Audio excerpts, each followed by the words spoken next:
माफी मांगनी पड़ेगी। अमित शाह को हर हालत में माफी मांगनी पड़ेगी। कि अगर बाबा साहब नहीं होते तो यार ना तो चिराग जुहा होता, ना माझी जी होते वहाँ पर। लोगों को तो रोक के दिखाए कोई मनुवादी मोच रखने से, हम लोगों को तो रोक के दिखाए घोड़ी पर चढ़ने। आपने कहावत तो सुनी होगी, बोया पेड़ बबूल का तो आम कहां से लाएं।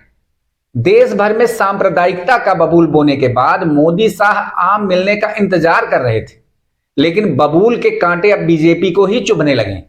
अमित शाह ने जो बीज बोया है, उस पौधे के कांटों से कैसे बचेंगे मोदी। नमस्कार, मैं अनिल द्विवेदी और आप देख रहे हैं गणित न्यूज। भीम भक्त तो अंध भक्तों से ज्यादा शोरगुल कर रहे हैं। सीना न फाड़ देंगे खड़े खड़े, नहीं डरने वाले हैं। भीम आर्मी जिंदाबाद।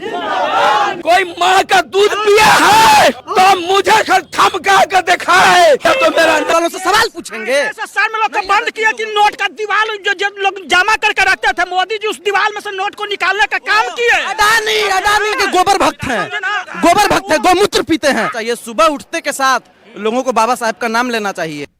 ईडी सीबीआई से डरी मायावती जी के भी पर निकल आए।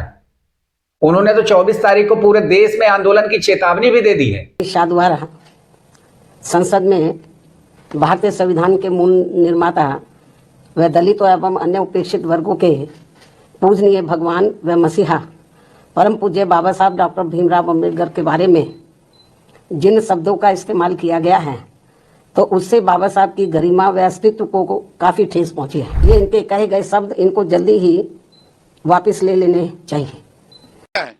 आप लोग तो सुना है अमित शाह जी क्या बोला है अम्बेडकर के बारे में, वो हम तो रिपीट नहीं करेंगे। मान का बदला जरूर लेंगे और अमित शाह से कहेंगे अमित शाह माफी मांगे, शर्म करिए और अपने पद से इस्तीफा दीजिए। जाते हैं कर नहीं था। इस देश में कहा जाता ना, पशु से भी तुच्छ माना जाता था, विधवा पड़ता था। यहाँ पर महिलाओं को डाइन बना के गंदा पिलाया जाता था। इस देश में महिलाओं को विधवाओं पर शादी करने का अधिकार नहीं था, स्वतंत्रता नहीं था पढ़ने लिखने का। बाबा साहब डॉक्टर बी आर अम्बेडकर है। अगर बाबा साहब डॉक्टर बी आर अम्बेडकर नहीं होते तो मैं आपके चैनल के माध्यम से बताना चाहता हूँ कि इन हरामखोरों की संस्कृति, इन हरामखोरों की संस्कृति चुप है, गद्दी के डर से, सीट के डर से। उनको भी कहना चाहता हूँ कि अगर बाबा साहब नहीं होते तो यार ना तो चिराग जुहा होता, ना माझी जी होते वहाँ पर, और ये जो आरक्षण के दम पे जाकर वहाँ पर गद्दी पर बैठे हुए ना, वो बाबा साहब की बदौलत, और किसी की बदौलत नहीं।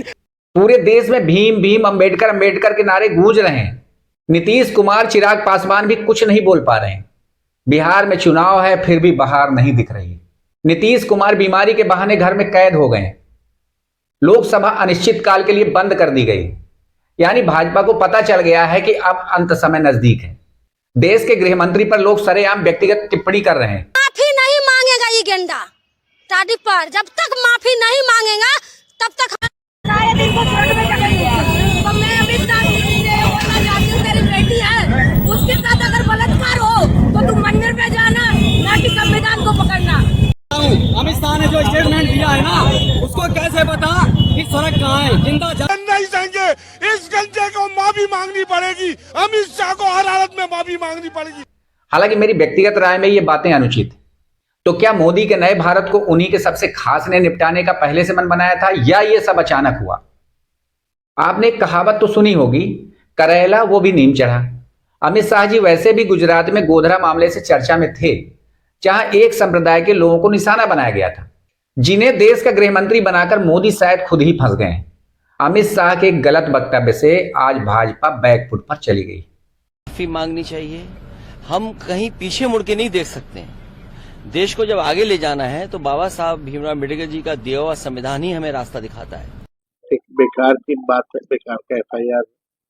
आप भी जान रहे बाबा साहब के अम्बेडकर को जिस तरह से अपमानित अमित शाह ने किया, उसको इस इशू को डाइवर्ट करने का एक षड्यंत्र है।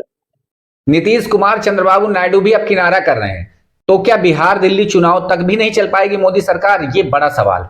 यहां पर एक चौपाई याद आ रही है, तुलसी नर का क्या बड़ा समय बड़ा बलवान, भीला लोटी गोपियां वही अर्जुन वही बाण।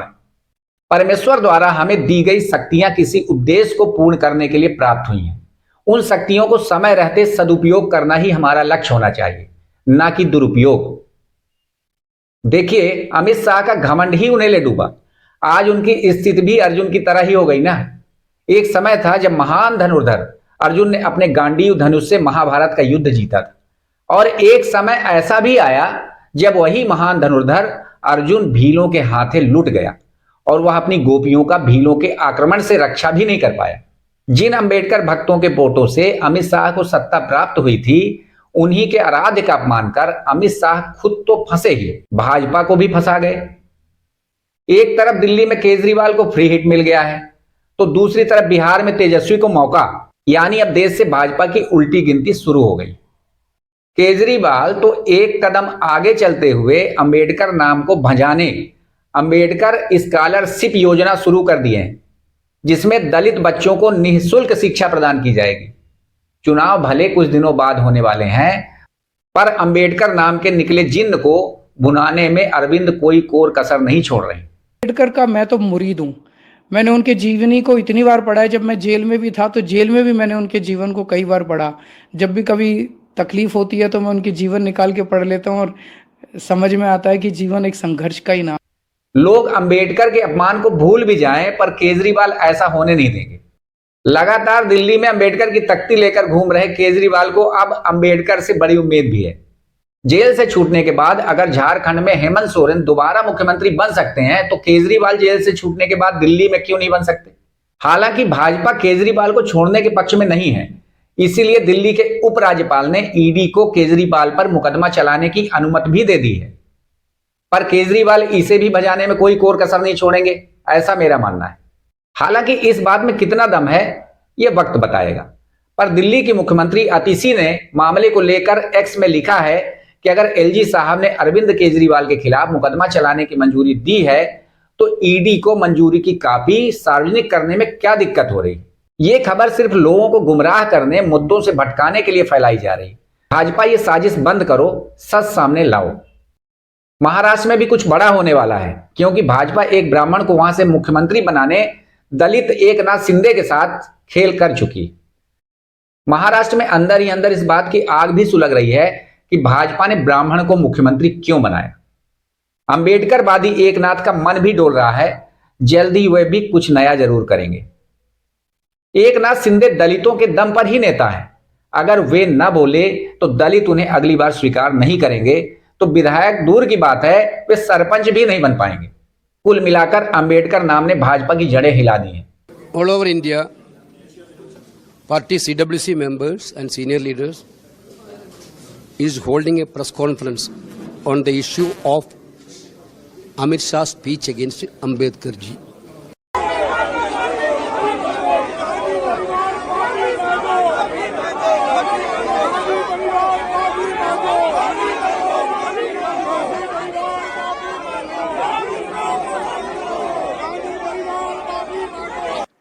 कांग्रेस देशव्यापी आंदोलन करने की घोषणा कर चुकी है, मायावती भी आक्रामक हो चुकी हैं। तो देखना दिलचस्प होगा कि भाजपा अब इस प्रकोप से कैसे बचेगी। मेरी इन बातों से आप कितने सहमत हैं, कमेंट करके जरूर बताइए। साथ ही हमारे चैनल को सब्सक्राइब कीजिए ताकि हमारे नए नए अपडेट्स आप तक पहुंचते रहें। नमस्कार।